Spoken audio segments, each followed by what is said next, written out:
రేపు electricity department ప్రైవేటీకరణ చేయడానికి కేంద్ర ప్రభుత్వం ప్రయత్నం చేస్తే తెలంగాణలో ఉన్నటువంటి విద్యుత్ ఉద్యోగులు ఆర్టిజన్స్ ఎదురు తిరుగుతారనే విషయాలు కూడా కేంద్ర ప్రభుత్వమే తెలవాలి.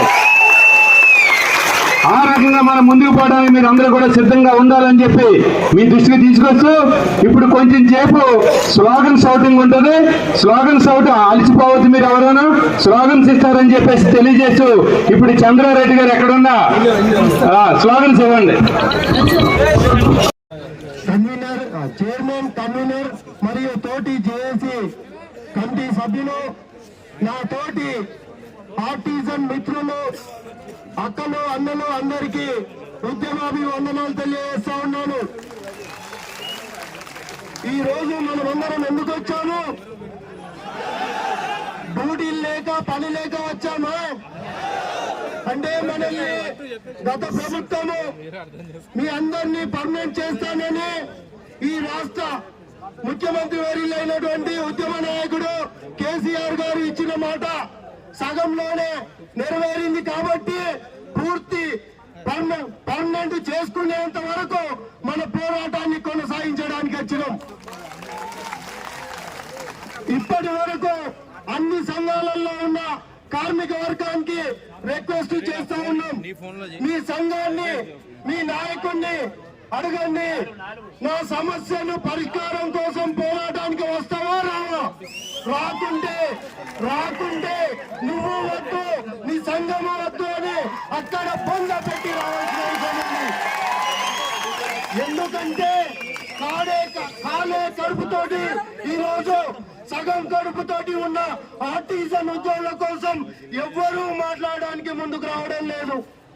అది బయట మాత్రమే మీది మాటలకు మాట్లాడుతున్నటువంటి సందర్భం ఉంది. అంతేకాని అధికారుల వద్ద, ప్రభుత్వం వద్ద, మంత్రుల వద్ద, సిఎండిల వద్ద ఒక్కడు మాట్లాడలే.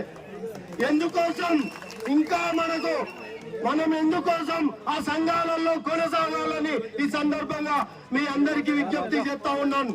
ఎందుకంటే ఈ పెద్ద సారు మా కోసం పెద్ద సార్లతో మాట్లాడతాడని మనం అందరం నమ్మినాం, కానీ ఎవ్వడు మాట్లాడడానికి సిద్ధంగా లేడు.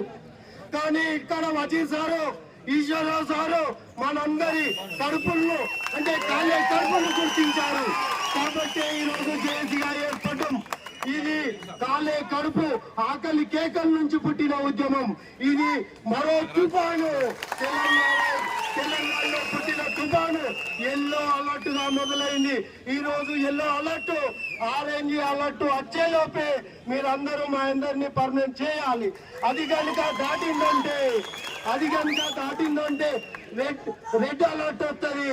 ఈ రాష్ట్రం అంతా మొత్తం తుఫాన్లో తెలియజేస్తా ఉన్నాం. ఇప్పటికైనా మా అందరినీ విచ్ఛిన్నం చేయాలన్నా మీ కుట్ర బుద్ధిని ఆపాలని రాత్రి 1 వరకు ఈ జేఏసీ గ్రూప్లలో మెసేజ్ పెట్టిన సిగ్గులేని నాయకులు ఉన్నారు. కాబట్టి వాళ్ళందరికీ మనందరం ఇక్కడికి రావడమే బుద్ధి చెప్పడం అవుతుంది. కాబట్టి వాళ్ళందరి మాటలు పట్టించుకోవద్దు.